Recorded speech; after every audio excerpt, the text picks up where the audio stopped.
நீங்க ஒரு shopping mall போறீங்க. அங்க இருக்கிற மத்த துணி கடைகள்ல ஒரு டி-ஷர்ட் 2000 ரூபாய்னு விக்கிறப்போ அதே குவாலிட்டியில வெறும் 200 ரூபாய்க்கு ஒரு கடையில கூட்டம் அலைமோகுதுன்னா அதுதான் ஜூடியோ. வெறும் 7 வருஷத்துல இந்தியா முழுக்க 500க்கும் மேல கிளைகள், பல 1000 கோடி ரூபாய் பிசினஸ்.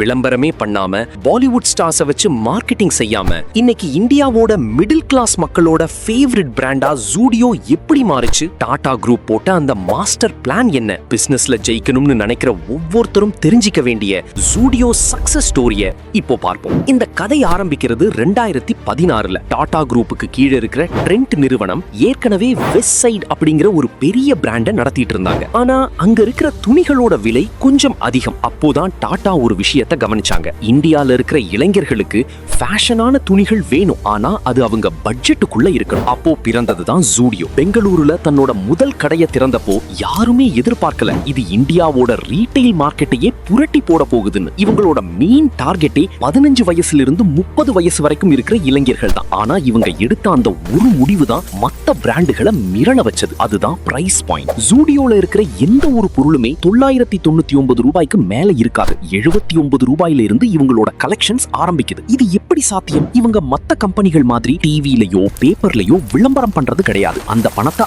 அப்படியே வாடிக்கையாளர்களுக்கு டிஸ்கவுண்டா தராங்க. அடுத்ததா இவங்க எந்த துணியையும் ஸ்டாக் வச்சுக்க மாட்டாங்க. ஒவ்வொரு வாரமும் புது புது டிசைன்கள் கடைக்கு வந்துகிட்டே இருக்கும். இதனால மக்கள் இன்னைக்கு போனா புதுசா ஏதாவது இருக்கும்னு அடிக்கடி கடைக்கு வர ஆரம்பிச்சாங்க. அது மட்டும் இல்லாம பெரிய மால்கள்ல கடை வைக்காம மக்கள் நடமாட்டம் அதிகமா இருக்கிற ஏரியாக்கள்ல கடையை திறந்து வாடகையை மிச்சப்படுத்துறாங்க. இதுதான் ஜூடியோவோட low margin high volume secret. இன்னைக்கு நிலவரப்படி இந்தியா முழுக்க 160க்கும் மேற்பட்ட நகரங்கள்ல 500க்கும் மேல கிளைகள் இருக்கு. இவங்களோட டர்ன் ஓவர் மட்டும் வருஷத்துக்கு 35,000 கோடி ரூபாயை தாண்டி போயிட்டு இருக்கு. 2023ல மட்டும் இவங்க அடைஞ்ச வளர்ச்சி 100%க்கும் மேல.